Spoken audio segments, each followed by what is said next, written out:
So you've moved to the North Shore, and you're kind of at square one as far as socially again, being in new surroundings. What causes you to start booking bands at a bar?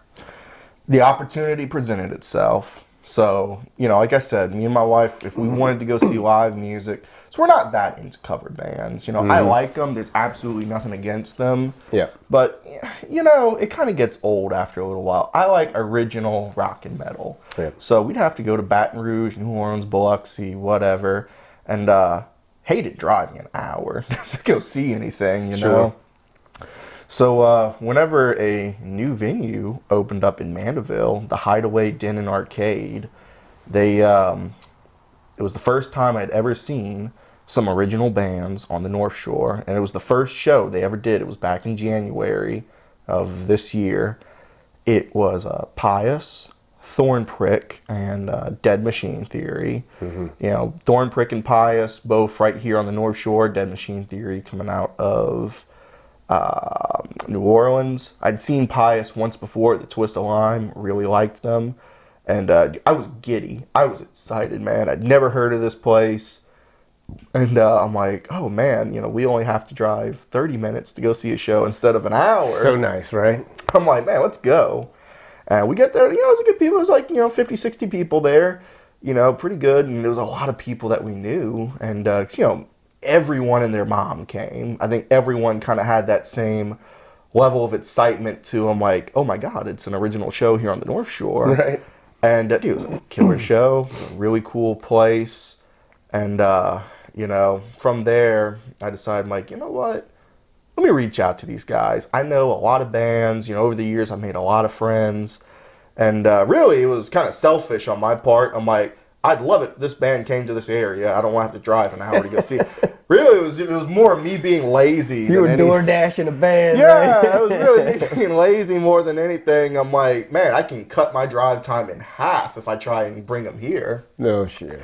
So I reach out to the venue, and we get to talking, and they're like, oh yeah, we just bought this place a couple of months ago. This is actually the first live performance that we have, and man, we were so happy with it. Everyone was so nice.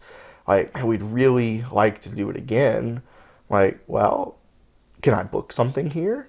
And they're like, yeah, sure, why not? They didn't know who I was. Well, let me ask you this, because I remember seeing them announce the place opening. And I think they had something different in mind for the space than what it's become. And this is in a short period of time. It's a year. Yes. So it's kind of transformed during that time. It's so crazy to think we're in December now. It's only been a year. Yeah. They've evolved so much. Originally, the place used to be called Mandeville Social, and it wasn't much of anything. Did it transfer ownership into the Hideaway? Yes, they had bought it from the previous owners. Gotcha. At that time, it was, still just kind of like a little arcade. They had a few video games, like a few VR games, but they weren't doing too much. Right. And that's what I saw. I was like, that's interesting, an arcade. Yeah. Maybe I'll stop there. I'm not a video game dude, but I'd have to go see the presentation. Yeah, it was a place for kids when they had it, and occasionally, I think the owner would, have her girlfriends over. They'd do like brunch and stuff like that. Yeah. It wasn't doing too much. So they were just kind of, I don't know, trying to see who they were going to be, I guess. Yeah, well, whenever they bought it, they're like, man, we really want to do entertainment here. So what initially, kind of gave them the idea to it, it's a husband and wife that own it. It's Millie and Daryl Rollo, two of the nicest people on earth. Daryl, his background is in comedy. He's been a comedian here in Louisiana the past, I think, 7-8 years. Yeah. He had a podcast for years, didn't he? I'm not too sure. I know that he's done a lot. Him and another guy, Josh Watts, they do North Shore comedy out here. Gotcha. But he's always been, active in the comedy scene the same way I was active in the music scene. Okay. So what kind of interested them to buy the place was he went there one day. He's like, kind of like I did. Hey, can I do a rock show here? He went there. Hey, can I do a comedy show here? And they're like, well, it's for sale. You want to buy it? And they're like, let's buy it. They bought the place with the intent of offering live entertainment, and they do booked comedy nights with, you know, really, really good names. They just had, you know, like Sean Patton, Dan St. Germain. You know, they do music. We do have our cover bands. We have our original acts.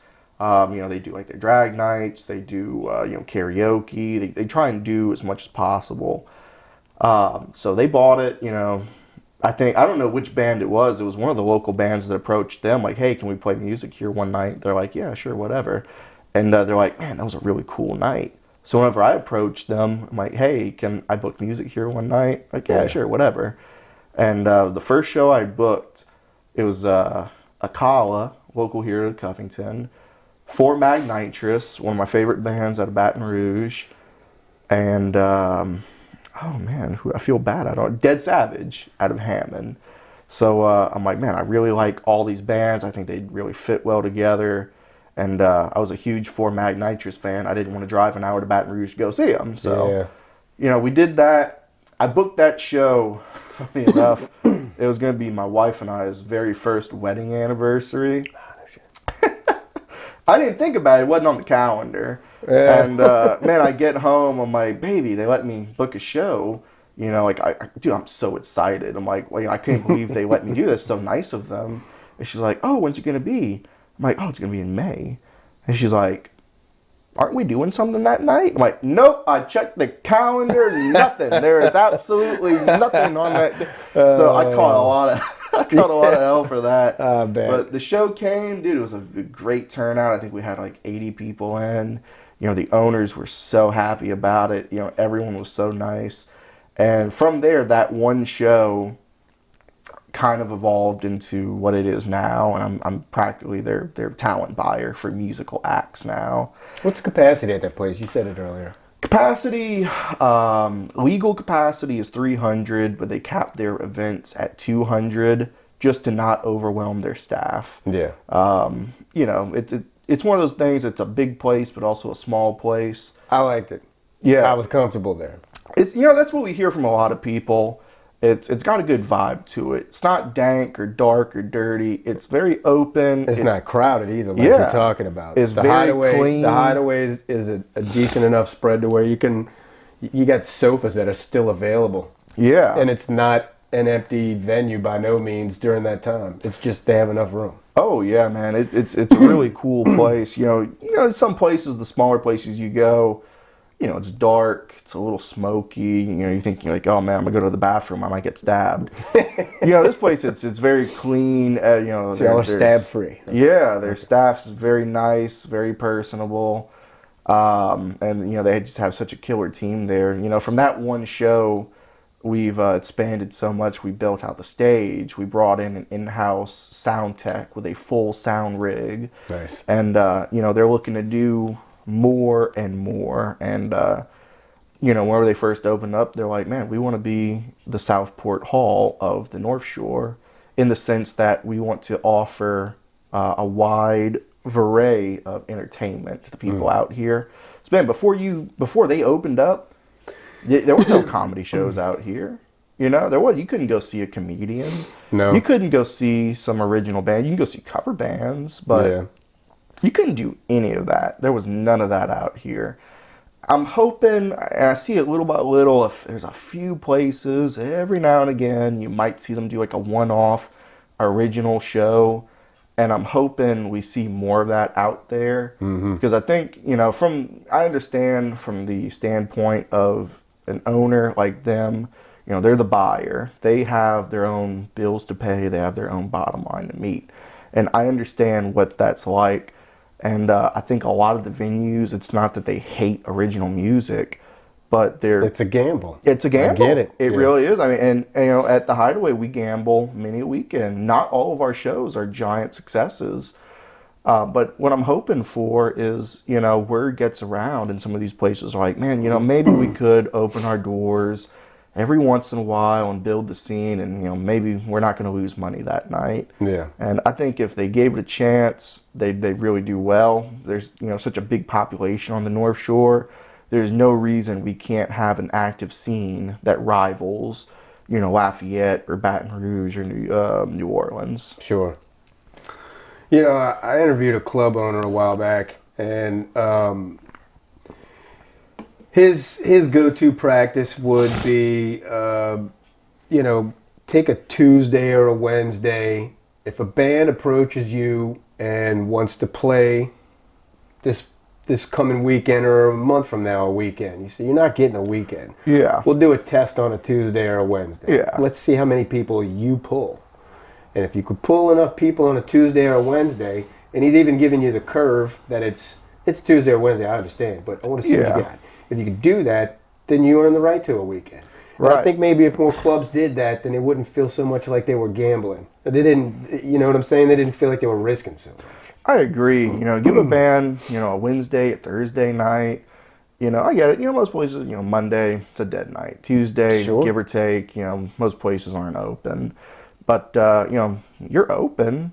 You know, I don't know what, you know, every single place's production costs are. Thankfully, ours aren't that high. Yeah. So, I mean, you can do a show on a Wednesday or Thursday, invite a band in, and, you know, give them that understanding that it's a weekday. We understand you're not going to bring a lot of people out here, but let's see what you can do. Mm-hmm. The problem with the North Shore is this area has been closed off for so long that a lot of bands coming out of here, this is their very first time. They don't have fans out here. And, you know, their fan base is not driving from New Orleans because they're going to be playing in New Orleans in a few weeks. They'll go see them in a few weeks, you know, at a place that they know and they're comfortable with. So we rely heavily on our local North Shore bands, and we had some good ones. You know, there's Pious, Blackwater Canal, Thornprick, Acala, Marsh, Dead Savage. You know, we have a pretty big pool of locals that, you know, their friends live out here, their family live out here. They're going to come to these shows. And it's one of those things that it's a little strategic how you try and plan a show. Mm-hmm. So we've done it where it's 3 out-of-town bands, amazing killer bands, 20 people walk through the door, bar loses money. You can't do that again. Right. So you got to mix it up. Yeah, you know, you try and boil it down to a science. It's like, okay, who can I pair with who? That it's still going to be a good night. It's not a weird lineup. And, you know, we get people out here. And it's still very much hit or miss. Yeah.